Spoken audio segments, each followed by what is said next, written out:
Good morning, Hare Krishna, and welcome to the Women's Collective How I Met My Sisters. While I wait for some of you to hop on, hey, welcome back, Haripriya. Welcome, Kyati, Yogi.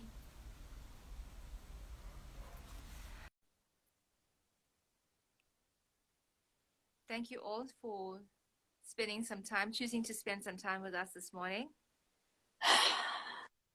Okay, Is here that we all right? are. Yes, it's great. Hare Krishna, everybody. Welcome. Thank you so much for joining us this morning. I'm so happy to eventually get Haripriya to join us this morning. I know Haripriya for quite some time. We've done service for a long time, and I have to say one of the things that really stand out for me about Haripriya is just wanting to help, wanting to help, and wanting to assist, and that's such a beautiful quality, Haripriya. Oh, I think some of the ladies here may know her as well, and there's so much we can say, but let's not say just anything. no, this is the platform where we celebrate each other, so we That's, definitely have to say it. And yeah, you got a beautiful heart, Haripriya. Thank you. thank Thank you you. so much, Rashali. I appreciate it. So, welcome to the Women's Collective, How I Met My Sisters. And Haripriya, I'm going to get straight into it. Sure. And I'm going to ask you, how did you look? Your parents are very famous. Your dad Hmm. was a Sankirtan general, I would say. He was Yeah. so dedicated to Srila Prabhupada's mission. So, you are one of those people who also was raised in Krishna consciousness. And my question is, what made you choose Krishna?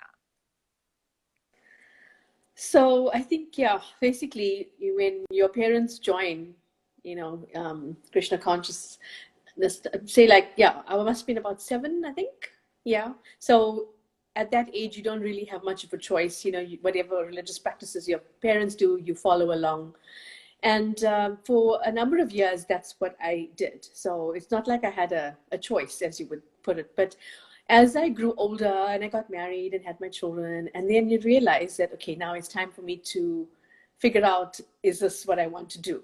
And then sometime in my 30s, I think, I read a couple of other, religious scriptures. I did a few things and I realized, what am I wasting my time? Because, Prabhupada has literally given us everything. So there was that confirmation of accepting it for myself, So call it a midlife crisis or whatever. But I think I hear stories of how people, in their adulthood, they read SSR, they read Bhagavad Gita, they bumped into a devotee, and I was like, okay, I don't have that experience. So yeah, so I wanted I wanted to be able to accept it and choose it for myself, which I eventually did. But I'm glad that I had that option where I could just take a moment and explore things. And I'm not doing it out of religiousness based on what my parents taught me. This is what I choose to do. So that's how that happened. Yeah, I find it so interesting that you're saying that when you were in your 30s, because you were obviously practicing even Yes. before that. So you were practicing, but I feel what I hear you saying is that your practice it was more habitual or because you were raised like that. And then Yeah. in your 30s, you like really made that decision. Um, Uh, and that's really interesting because I've been speaking to a lot of girls this year, and a lot of them like did that in their teenagehood or when they're quite young. Um, so you're bringing like a slightly different angle to it, and I just wonder if you can like really like unpack that for us because you were a practicing devotee in your yes. 20s. You made your now husband a devotee. You know, your children are devotees. So there's no question about what kind of practice you were doing. So just Yeah. tell us a little bit more about what happened in your 30s. That like, what was the shift and how it shifted the way you do your devotion today? Okay. Yeah, so I wouldn't say that I did anything insincerely, prior to that. Mm. Everything I did, my heart was in it always. But I think in my 30s, that's when I decided to retire from work and just take care of my two teenage daughters. And then there was that whole shift of, okay, now, because you like, even though, you practice Krishna consciousness, you're studying, you're working, you're getting married, you're having children. There's all these things that are happening, and then you're just doing it automatically. And then suddenly there was a time when, okay, I'm at home. What do I do now? And then there's all those things started to happen. And then I said, okay, I think also my husband, Ramaji, he's a lot, he's broad-minded, open-minded, and he was, we would have these discussions, and he said, if you feel that, you know, you're part of the society because your parents did it, and you're just following religiously because you don't know anything else, and go out there, explore other things, and see what you find. And I said, okay, why not? And I did a couple of things. I did Reiki. I did channeling. I did all sorts of things, to try and figure out, okay, what else is going on out there. And then it was just such a simple thing, a simple switch in the mind when you figure out, okay, you know what I was doing all this time was actually something I chose to do, even though it seemed as if I was given this path. But at any one point in time in my 50 years, I could have said, okay, I'm going to try out something else and not come back or whatever. So that's how that basically happened. And yeah, I was glad I had that opportunity to explore it. So now I can safely say, you know what, this is how I practiced. And then I made this conscious decision, okay, am I sure? Am I 100% sure? There was no doubt at that point, after I got other things. Okay, this is it. Yeah. And then of course, your love for Srila Prabhupada is so deep that the thought of even going anywhere else is too traumatic. But at least I had that opportunity to explore other things.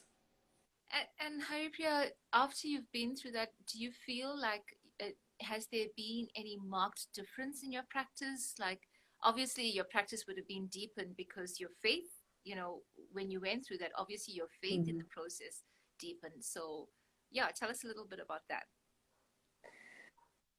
I think, yeah, to a degree, I did service, while working and studying and having the children and running your house and all of that. And then after I resigned from work, then suddenly there was more time. So I could say I did more. I was able to do more. And the more you do, the more attached you get to service, and the more you get to explore other things. And like, I've always wanted to do things that I couldn't because my time and my schedule didn't allow it. And yeah, basically, when you're living outside and you're practicing, you do things on the weekends or in the evenings. And then now I could, go to the temple. And that's when I started up the Hare Krishna News. Yeah. I sat with the Atheist of Download. Okay, so let's do this. I've just come out of finishing my MBA. I know how, once you put a dissertation together, you feel you know a lot. But obviously, we learned along the way that that's not enough. But yeah, so then I said, okay, let me do this, let me do that. So I suddenly was like, I was asking for service, and I was saying, okay, can I do this? I have this idea. So I started just not taking service that was given to me, but exploring other options and avenues and things that I really felt that I could make a difference in. So that's how all that happened. And then, the plan was always to go back to work after a while, but I got so involved in service that there was no need, or I was so fulfilled. Like, I used my education in managing the HR department, which I, still do now. What's it, 12 years? I can't even remember how long. Excuse me, that was started. So it just gave me an opportunity to just explore other things and then deepen whatever else, I was doing. Haripriya, it's an amazing thing what you're saying, because a lot of women will retire, but they don't choose to serve Krishna. And that was one of the things that I always had such deep admiration and appreciation for, because you're in the community. Mm. A lot of people don't choose to spend their time like that. So let me ask you about all of those services. From all the services you've done, which do you like? the most, if you can pick out one? Yeah, that's a tough one because every service has their own level of fulfillment. I love my DD service, which I got to do, last year for the first time. That was just quite amazing. I actually loved Hare Krishna News, I must admit. It was treacherous sometimes and hectic, but I loved putting that publication together. Yeah. And writing. I actually did enjoy writing. And now it's just, you know, do whatever service I can with whatever time and energy I have. But yeah, there's nothing in particular that I would say, okay, this was the best thing I've ever done. Like, I don't know if I ever told you, one of the first services I ever did as a child was distributing books. Because in the early 80s, everybody went out, no matter how old you were. And you would just be coupled with an elder lady, and you just go door to door. Or on a Saturday morning, my dad would drop off my granny, myself, my sister, my cousin. There was a couple of us that we stand in front of the tote offices and just, collect money and sell newsletters. And then, these men that would go to bet on horses, where they would feel guilty and they would give us a little donation. So we did that for so many years. And it was competitive. We'd have awards and prize givings, and it was always fun. Yeah. And then, of course, I also acted in a lot of the plays with, Partha Sarati, Das Goswami. So, over the years, I've cooked, I've done practically everything. So, I think in each stage of your life, you do different things that brings, some sort of joy or fulfillment. And this desire to just carry on, okay, what's tomorrow going to hold for you? Yeah. So, Haripriya, as you're listing all those services and wide and variegated and truly glorious, I think one of the most amazing services you have done is raising your two girls, because they are such incredible young women. They're such incredible devotees. I know there may be a lot of mothers or people who want to be mothers. Tell us your secret. How did you do it? Oh, I don't think there's any secret. But sorry, I just want to interrupt. I just want to say that raising children is, I think, we can't separate that it actually is a service to Krishna as well. And you did all of these varieties of service with that major service that was awarded to you. So now tell us your story. Yeah, I think there were some days when I couldn't do much, and then I would just focus on, okay, this is my service. Bringing up the girls in a balanced Krishna conscious environment. And of course, every day, some days, you can't do the regular practice, of an arati in the morning, or the hectic at school and stuff. But what we did try with them was to engage them in service. Whenever we did something, we would get them involved, try and encourage them to do something, to read, to chant. I think the kids generally love kirtan and things, So it was just, even if it's not a major thing, it's like little doses of something on a day. In our home, it's just, okay, we cook an offering, we do an arati. So they know, okay, Krishna is God. He's the center of our lives. He lives in our lounge. We see him every day. We have these religious practices. We offer obeisances. We take care of the deities. We associate with devotees. We had a lot of namahatas, that the kids would go to, and then they had friends who were in a similar practicing environment, who they could go to when they were having difficulties and all of that. So I don't think there was any real secrets. This is what everybody does. You try and bring them. I mean, we allow them to go to the movies with their friends. Have sleepovers with their friends. So it never was like, okay, this is it. This is it. Nothing else beyond that. So we allowed them their friends and they whatever they needed to do, provided they were balanced and safe, and those kind of things. So yeah, I think they themselves were just good girls, which made it easier, for us to bring them up in this environment. We tried the best we could. Obviously, we failed in, many times, but yeah, I think they helped a lot. And Ramji, of course, he's very, like I said, he's very broad-minded, he's very balanced. Whatever the girls wanted to experience, he's like, okay, if you want to try this, let's try this, and do it in a safe, comfortable environment. It reminds me of what Yogi, with my interview with Yogi, she said that her parents told her, if you want to try something, you try it in the backyard, you know, sort of idea. So I'm thinking that, Yeah. now I'm speaking to a parent, and the parent is also saying that. So for those of you that are listening and are looking here, there's the child and here's the parent, and the way the parent thinks. Yeah, I think it works if you have an open communication with them. We've always told the girls that, we are here. We are not strict in a regard where you can't speak to us about something. So if we are your first friends, and then you come to us first, when you're having difficulties, or your, your friends are pressurizing you to drinking or whatever, So we are your first friends. You come to us, you talk to us, and we help you. Mm. Yeah. That's really something. Obviously, you could be their friends only when they were teenagers, not when they're little.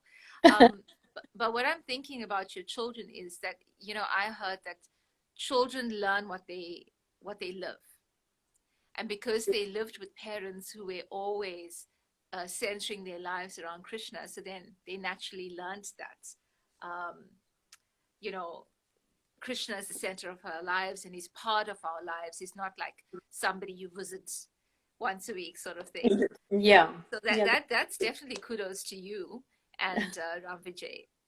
But like I say, Um, it's not easy to do that, because as they got into high school and things, it's tough. You're writing a matric exam. You're not going to pressurize your child into chant your 16 rounds kind of thing. So we did have, you do have your tough times, but just if you create an environment where they're comfortable and they feel that they're not judged, if they can't finish their rounds, for example.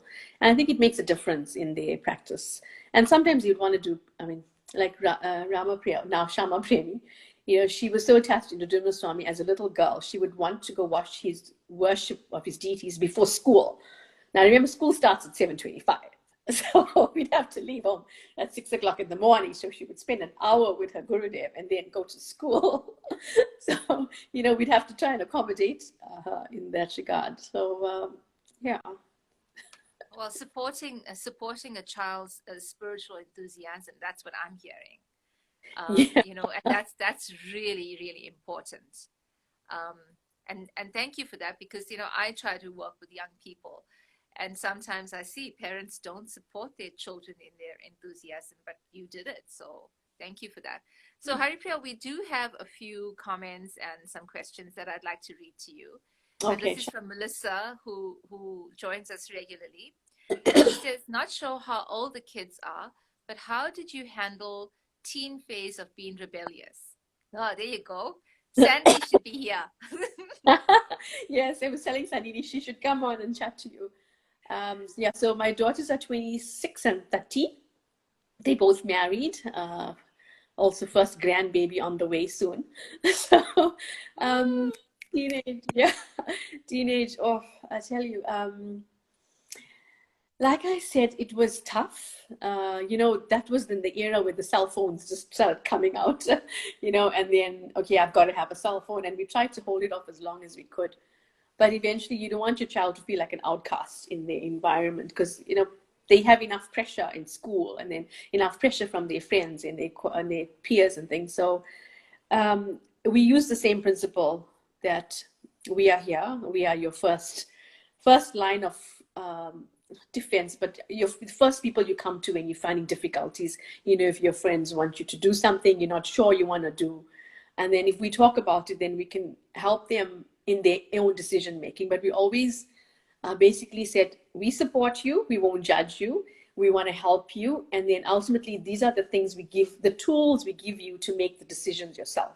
So if they're going to make a mistake, rather they make the mistake, and knowing that we are here to support, and then and they learn from that, and then eventually they realize, okay, I've tried this. Oh, doesn't I'm not like so thrilled about it. Let's move along. And then basically they surround themselves with friends who appreciate them for their decisions that they make, and not Wow. necessarily for, you want to be around someone who's constantly pressurizing, oh, why are you a vegetarian? You know.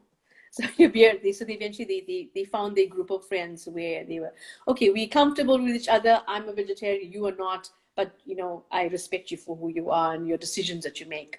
So the idea is to just help them provide a support system basically, and a grounding where they know what's right and what's wrong, and if they want to try something, they know that you're going to support them and not judge them, and make them feel awful about that. So teenage years, yes, it was tough, but if we can go through it, then I'm sure anyone else can. Yeah. Yeah. Thank you, Haripriya. I was trying to take notes. I couldn't pick up everything, so I'm gonna have to listen to it again. I'm just wondering whether Melissa was also asking about how to handle, I don't know if you experienced it, but if your children were rebellious against you and the parenting and, that kind of thing. Did you have to handle that, or how, yeah, like how um, would you handle that even if you didn't handle it, have to handle it? well, I had a rebellious teenage part of my life, where I was like, telling my father, I'm not going to chant. I don't want to chant. Why are you forcing me to chant?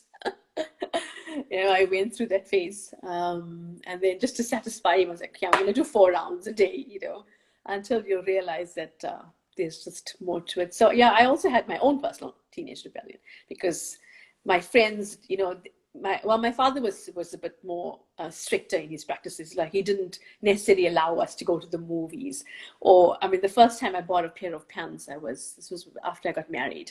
So Wow. we grew up in an era of ISKCON where everything was very strict. There was just no question about anything else. So I had my little teenage rebellious, but I mean, obviously I didn't do anything too crazy, fortunately, because he was always the back of my mind. I'm scared of my father. Um, Okay. he'll just look, and he knows if you're up to no good. I remember the one day I came home, I had like dented the car. I was like, oh, what do I do? And he looked at me, what happened? He knows.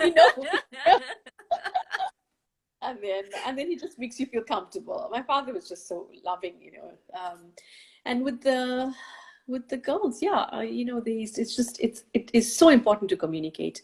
And there was always, I was of the mood, okay, no boyfriends until you're 20 years old. And then Ramji was like, no, let them have a boyfriend, and we'll just, be there with them, so that they come to tell us, this is what's happening, and this is a conversation, I want to go have a cup of coffee with it, whatever. So I must admit it was because of him that we had more of an open mood with the girls Mm, then. mm, Because I remember I grew up in a very strict, you didn't have a boyfriend, you didn't do that, you didn't do that.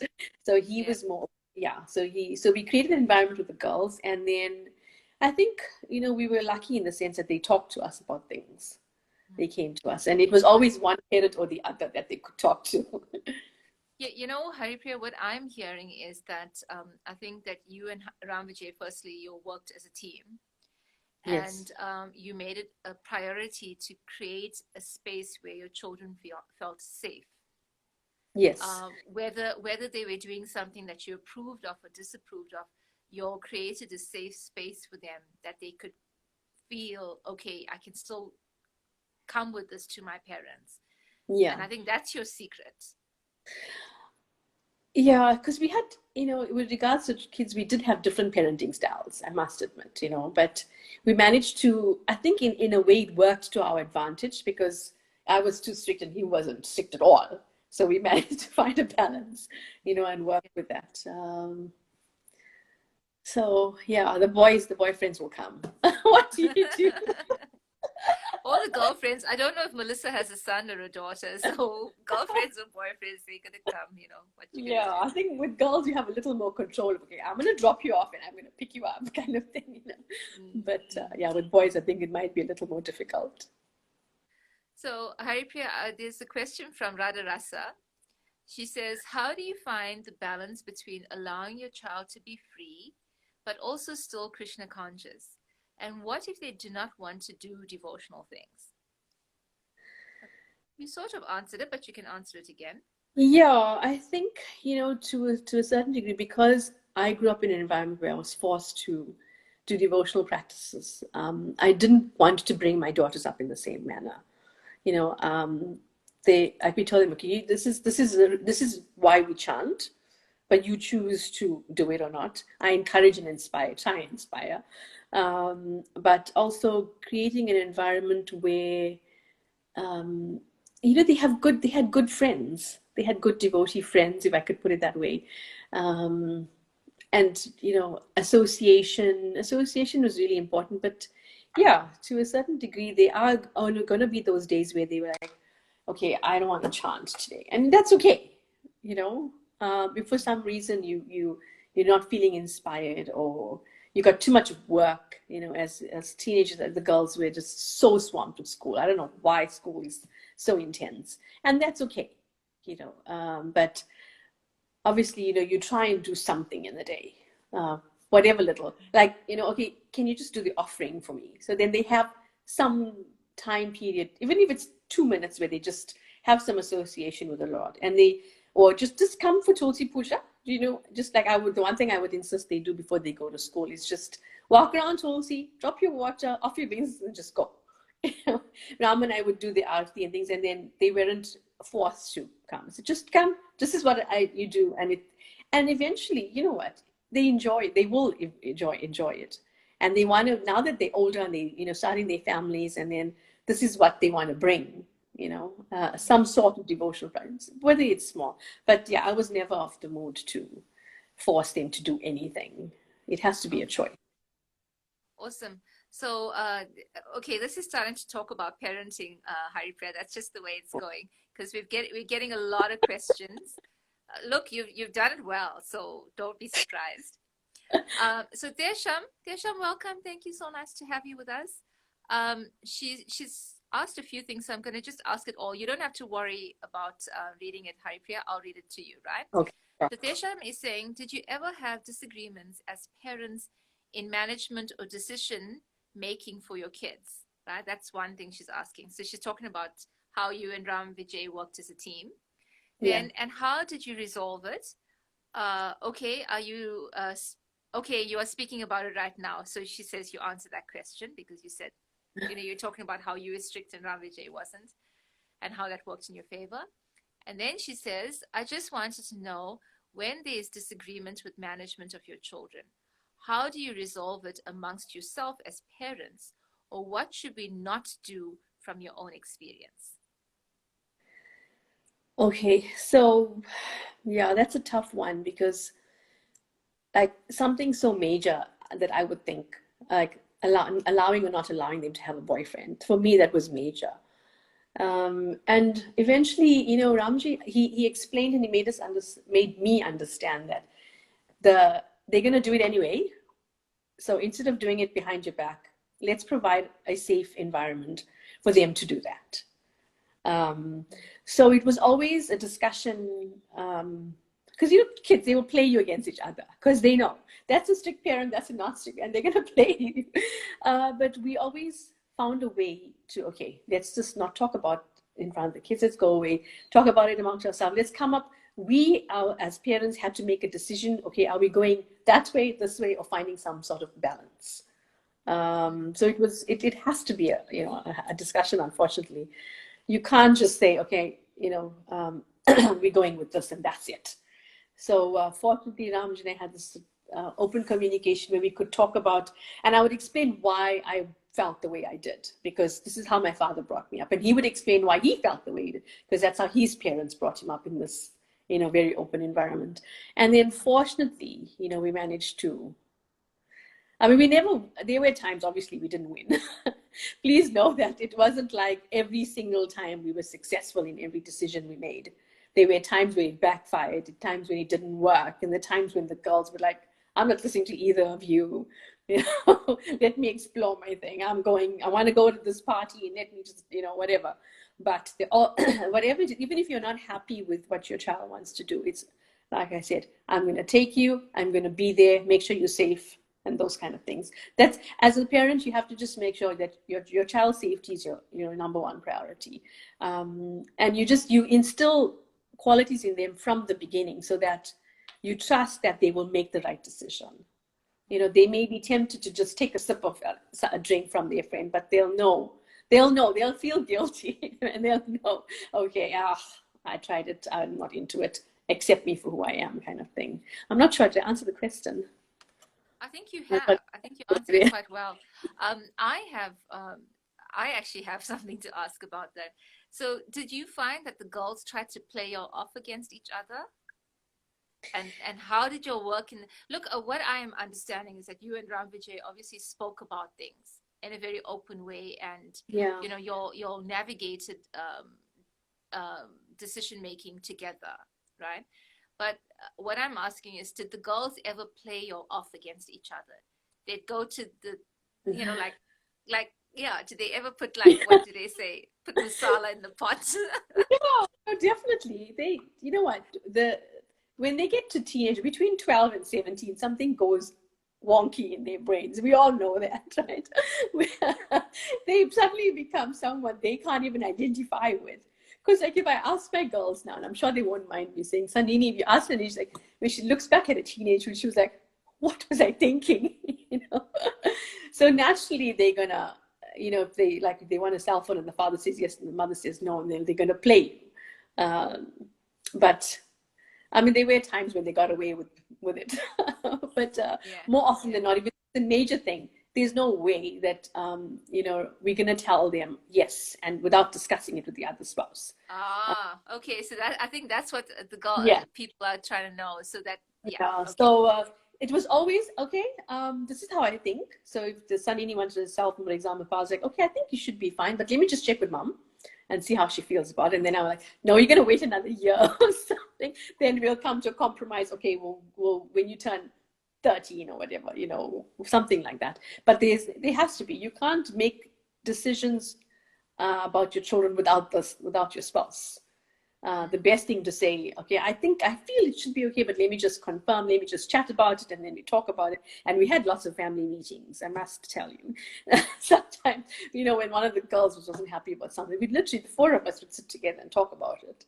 Not often, but if there was something urgent, then we'd have a family meeting. Wonderful. Thank you, Haripriya. So Melissa's asking, did the kids receive judgment from ISKCON devotees when your kids were exploring things that are not ISKCON standards? How did you handle that? So I think, as far as I remember, the only thing they got judged on was having a boyfriend. When you're too young, like, I don't know, 13, 14 or something is too young. It's like, how can you allow your child to have a boyfriend? Yes, there's obviously going to be that judgment. But if the kids feel that their decision is supported by their parents and people that are important in their lives, like their friends, their devotee friends, but the judgment's always going to be there. It's a natural position of people. You're going to judge. You're going to like, oh, why does your child have a boyfriend at 14? What's wrong with you? This is not how we do things in ISKCON. But there wasn't any standard like that. In Prabhupada, you get married when you're 9. So yes, unfortunately, the judgment is there. It's tough on the kids when they're teenagers. It's very tough. Because every move they make, especially now with social media, every move you make, people are gonna judge you. They're gonna call you. They're gonna call us and say, "But how are you allowing your child to go to a party?" People do that. They're gonna say, "Did they do that? Did they do that to you?" Yeah, like why? Oh, wow. Why are you okay with your child going to a party? But like one of the girls was in a breakdancing crew. I'm sure Sandini won't mind me telling you. So Sandini was into this. She loved dancing. We loved Sandini's dancing, man. Yeah, she tried, the Indian dancing. I was okay, but she just was in this hip hop thing. She loved it, and she was so good at it that she was part of a crew, a hip hop crew. Now, this hip hop crew, where do they dance? They dance in nightclubs. You know, that's when, I mean, if it's a couple, it's a group of people, and we took her. She did her performance. We sat in the nightclub, and then we brought it back home. So obviously there's going to be that judgment, but the thing is that this is my child's passion at this moment. She's 16 or 17, whatever. She wants to do this dance. Let me support it. It's not going against any regulative principle, not breaking any principle. Let her explore it. And she loved it. She enjoyed it. She was passionate about it. And and it's just, she knew that she was safe. I knew she was safe. I'm supporting her, and people are just going to judge. And then they're allowed to have their opinion, but it's not going to affect me. I'm not going to let her get affected by it. But yeah, it was hectic. So when parents would phone you and say, how can you let your child perform at a nightclub, what would you say? It's none of your business, or I know what I'm doing? How did you actually handle it? I can't actually remember, but I think the basic thing was, as if your children want to explore things, and if you don't support it, it might go off in a different direction. They might end up doing something that's completely off. So rather it wasn't like an insane passion where they wanted to join a beer drinking group or something. It wasn't that kind of thing, but it's just, okay, so I have to support my child. I'm as a parent making sure that they make good decisions in a safe environment, and they balance. And right now this is what they're doing. And unfortunately, I can't please you. I'm willing to listen and understand where you're coming from, but this is where I am coming from. As parents, we made this decision to allow her that room to grow and find herself. And there's nothing wrong with the dance itself, Yeah, yeah. And I have to say, if anybody doesn't know Sandini and Shama Premi, they're just such extraordinary young women, such confident young women, and they're really amazing. Thank you, Haripriya. So the conversation continues. So Desham says, I agree, not forcing them. I love that so many parents don't forcing them. I love that so many parents don't get this right. Okay. Yes, thank you. Then Radharasa says, I feel like we need a parenting hotline with all you experts online for whatever new parents are in a pickle. ISKCON needs a support system of parents so that we don't make the same mistakes. Oh, that's something interesting. Thank you, Radharasa. Haripriya, that's actually a very interesting suggestion. Because in our day, we didn't have anyone to go to. Who would you go to? Yeah. There wasn't any specific person you can call up and say, hey, you know what? My child wants to go dancing in a nightclub. What must I do? It wasn't. We had to make these decisions by ourselves and pray and hope that it works out, Yeah. So listen, maybe you should think about it seriously, Haripriya. Would rather look, it's sent out to the ether, so think about it. And move forward as a society. So that's Radharasa's point, is create a hotline, and then, we can grow as a society. Desham seconds her on it. And then Radharasa again. The teenage years is an actual psychological and physical change, almost as drastic as the newborn to toddler phase. They literally have no control over themselves at that age. Okay, so that's the comment about that 12 to 17-year-old thing. Oh, here we go. We have our Shakti. How do you describe the adult relationship that you have with your kids now, as opposed to what you have mentioned it was like while they were growing up? So I think Ram and I took, that concept that Prabhupada said, when your child becomes a teenager, to be their friend. We took that very seriously.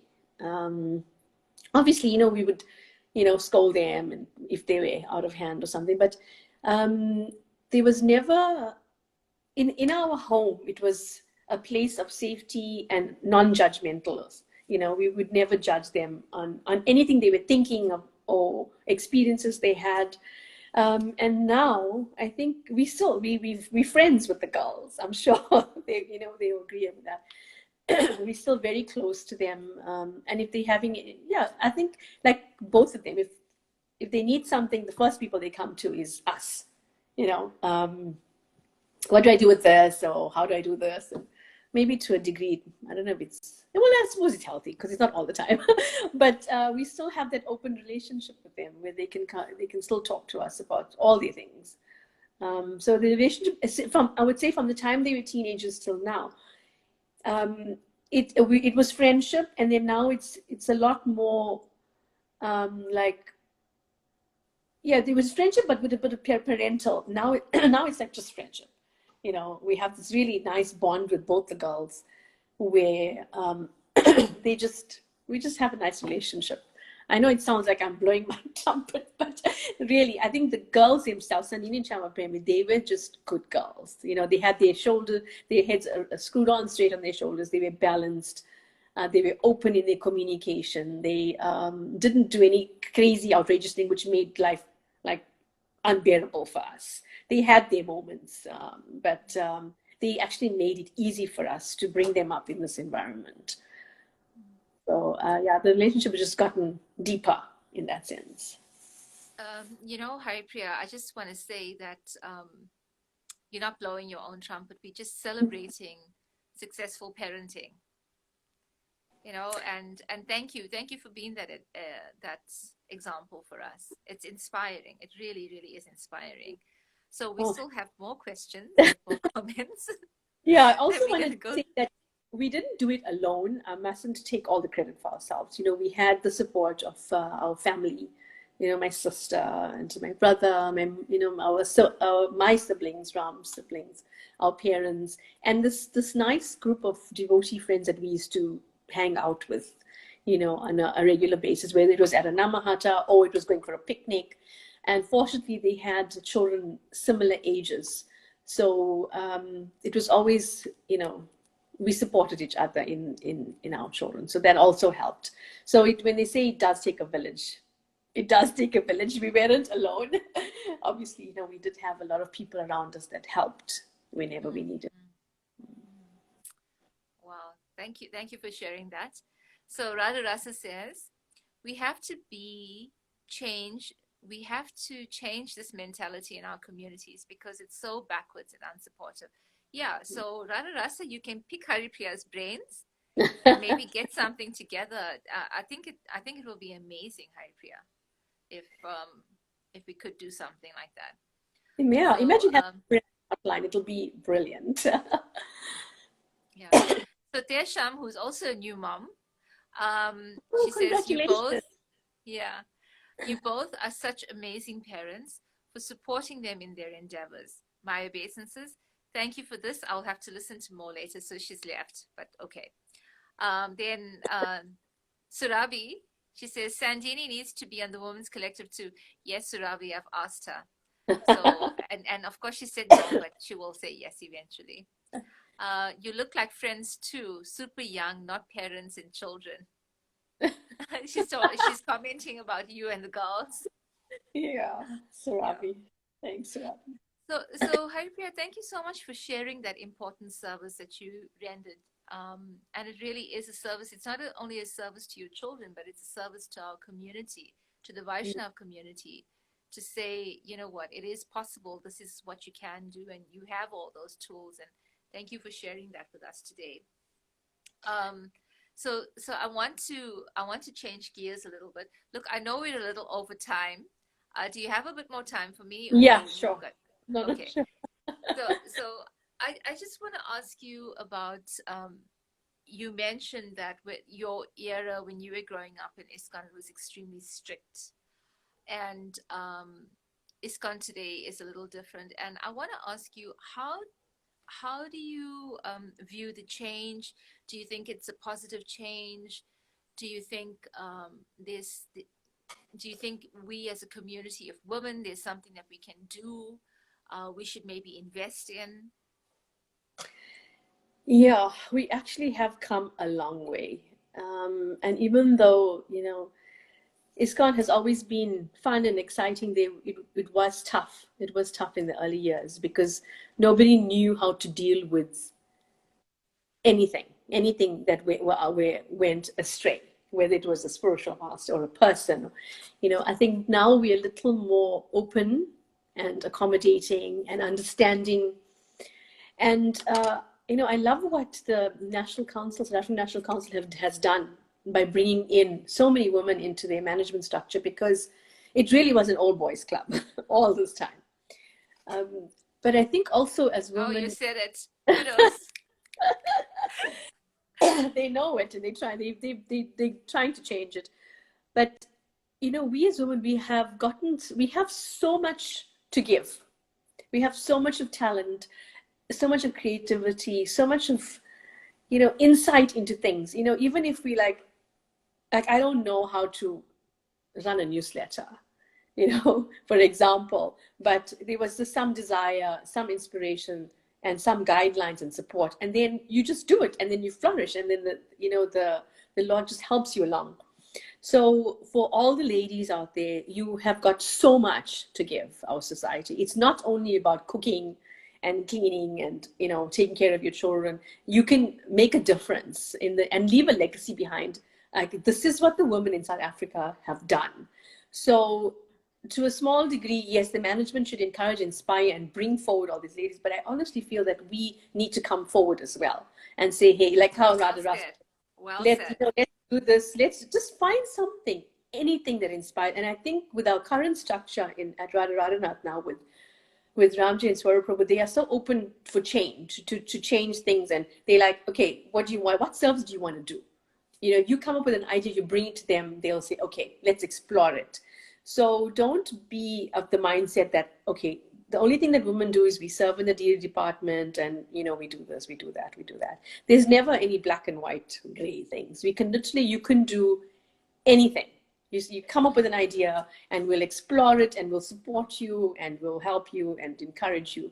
So yes, the management is there. They want to, bring in some young, new blood, bringing the women. You've got so much to do and to give. So you have to just make that little step. Like how we've got this book marathon now. We say, be a hero. So be a hero. Hero up, not just to book, but to other women out there, support them. You may have something that somebody may be able to learn from. So yeah, make the difficult step of coming forward and saying, here I am, these are the things I can do, and how can I help? That's thank you for that invitation. That's an invitation at Radha Radhanath Temple, and I think everywhere in the country will be like that. I mean, absolutely. We know Vibhu Chaitanya is now in Santon. It will be like that for sure there as well. Yeah, absolutely. So Haripriya, thank you for mentioning about the SANC, the South African National Council, and the allocation of services to so many women. And yes, we sent that information out earlier last week, I think. And it's really wonderful. For me, I'd like to see, they are very high up female leaders. I'd love to see leaders in our community. And tell me, how do you see that? Do you see that a possibility? Okay, let's talk about Radha Radhanath a little bit, where we can actually see women leadership in more, because we have women leadership in small ways. Yes. But then when you go up, it's all men still. And then above them is all these women that we don't actually see in action. Yeah. So I'm wondering, how, don't you think that would be a nice thing to do also? What's your opinion? Well, if you look around, and I'm sure Vibhu Chaitanya Prabhu will tell you this, that his team of people at Radha Radhanath were mainly Matajis. So we're mainly ladies. We literally are the backbone of the temple. They are, obviously there's men who run departments, but the major departments are always run by ladies. So I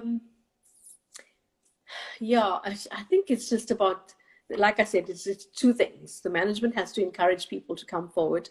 And I mean, we have our first female vice president, at New Jagannath. AJP. Yeah, and Jalangi is just brilliant, she's brilliant. So, but she was given that forum. She was given that platform to just, blossom. And what's happened with her? I mean, she's so brilliant with so many things. So yeah, it's both ways. The management has to provide an environment and encourage and inspire all the ladies that are out there. And I know there are so many ladies who have retired recently. Just given up work. So come and explore things. Maybe we should have some sort of forum where the ladies come together and put our minds and say, okay, what can we do? You know, Yeah. Yeah. and then start learning how to be the vice president, how to be a temple president. Yeah.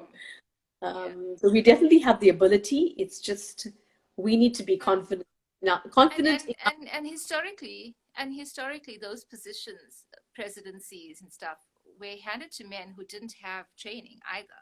They Yes. learned on the job. So it's not that Yeah. you have to come in with a certain qualification. You can also learn. Yeah. That's what community is there for. Yeah, you just gotta have the desire to do it, to take Mm. on something, even if it's something small, and then grow Yeah. from there. Yeah. Uh, So Haripriya, Radha Rasa is making a comment again. She's saying, so true. I definitely have a fear that my whole life would only be useful if I became a mother. I fear that my entire identity would then just turn into having been a Vedic woman.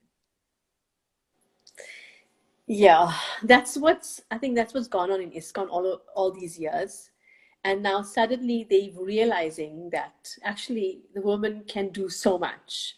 And we can juggle it. We can juggle the career, the family, the education, the service. We can do it. We created in this light where we can do so much. So you just got to step out of your own shadow.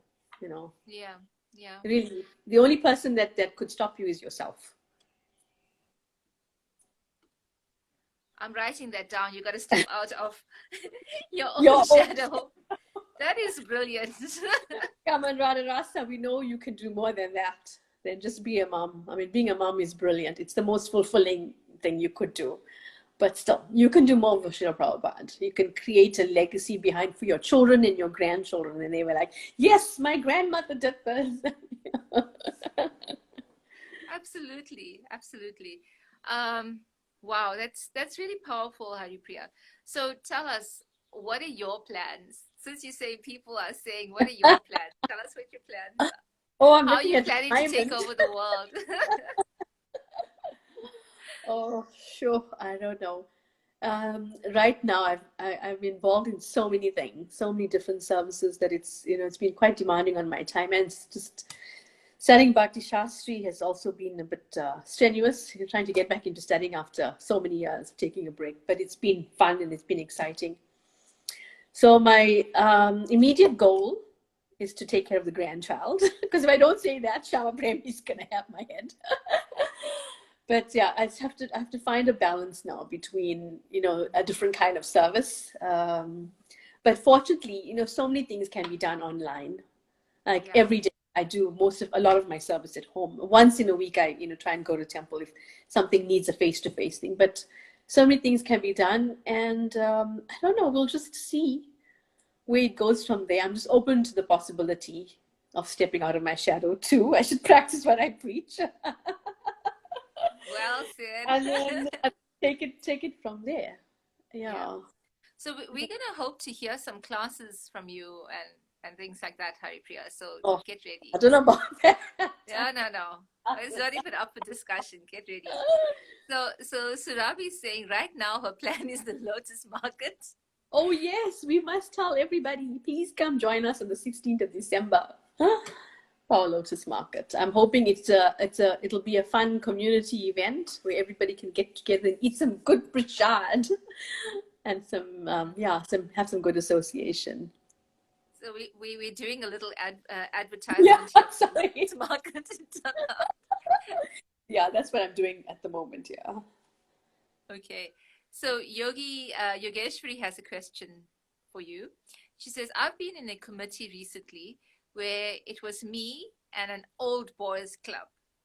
Ended up leaving because I strongly felt that the men were not willing to simply hear the opinion of a female.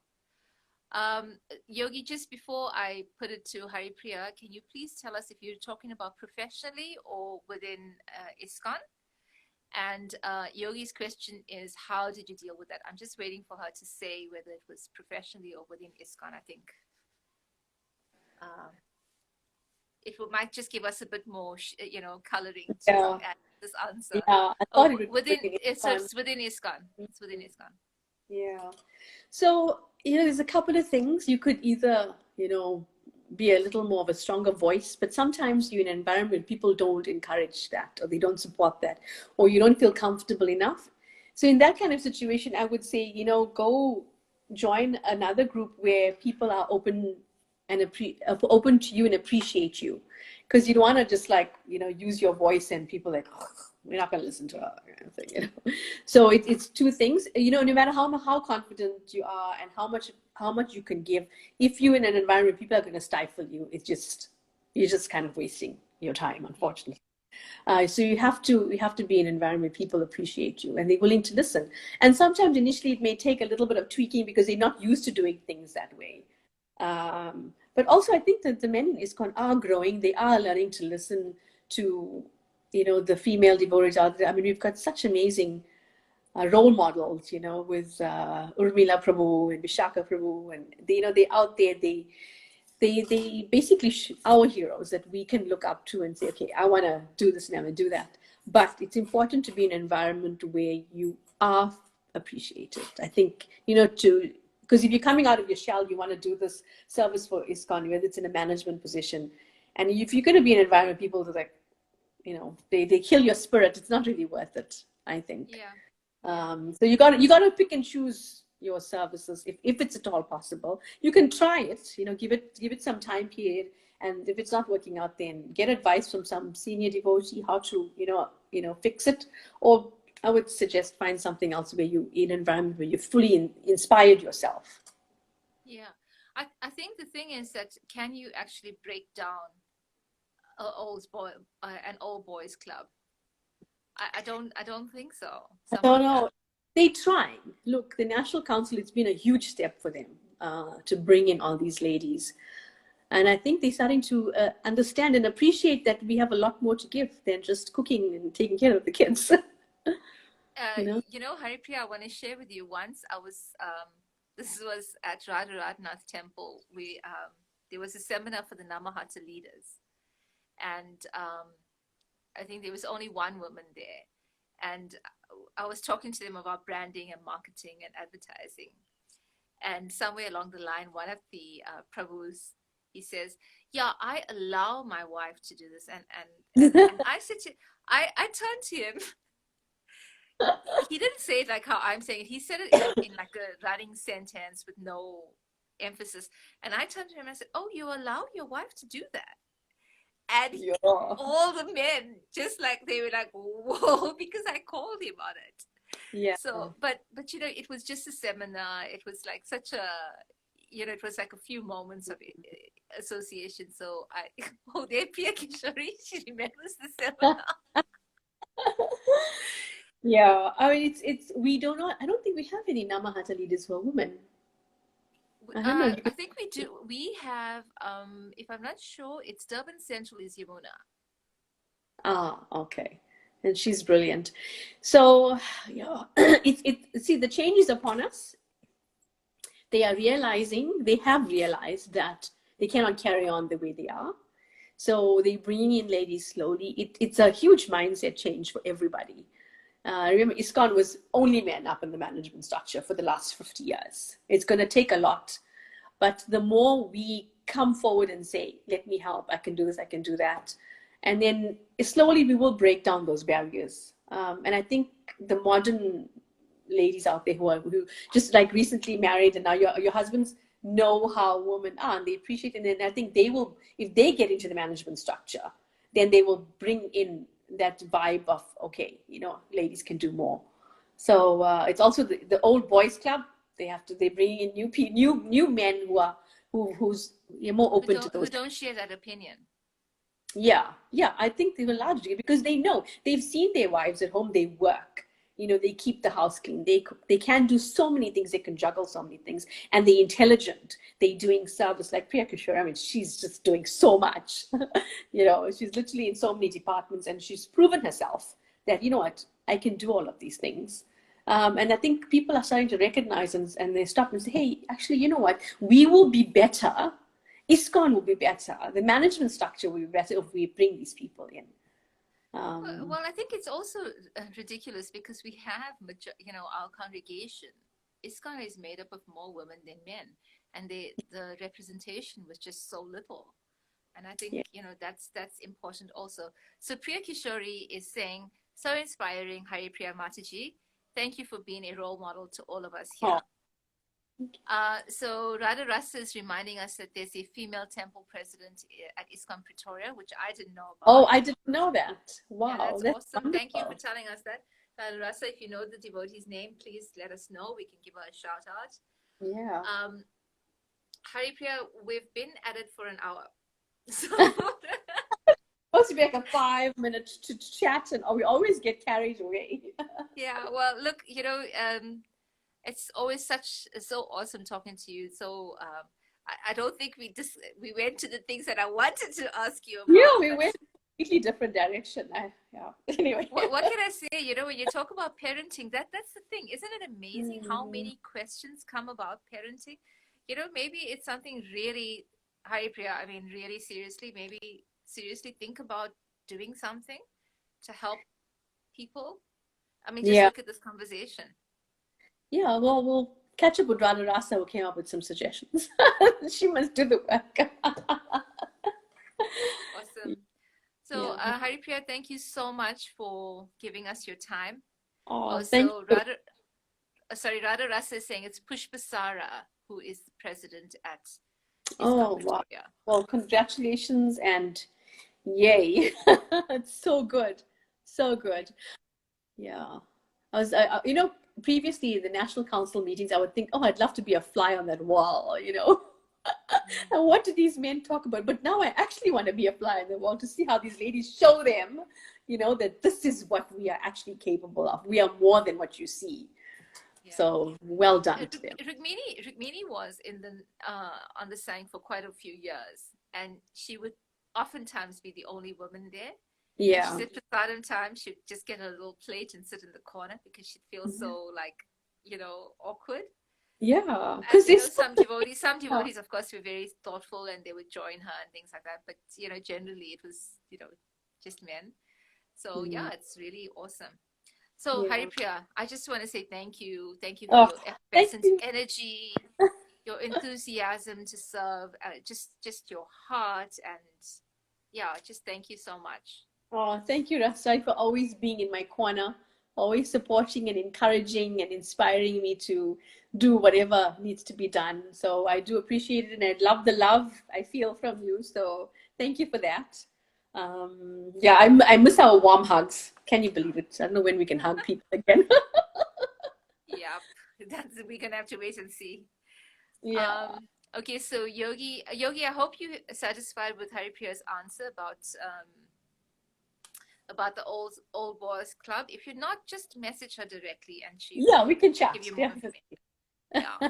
And so Yogi is sending you so much love for you, Haripriya Mata. So much love to everybody as well. Thank you for joining us this morning. I hope I didn't bore you too much with all my stories, but you're welcome to call me anytime. I'm happy to listen now that the girls have left the house, and before the grandchild comes, I have some time to talk. So thank you, Haripriya. Thank you, ladies, for joining us. Thank you for participating, asking questions. That's the juice. Please have a blessed week, and we will see you next Friday. Same time, same place. Have a blessed week. Thank you so much, Haripriya. Thank you, Rastali, and thank you to everybody. It was so lovely being with all of you. Take care. All the best. Hare Krishna. Hare Krishna. Bye, everybody.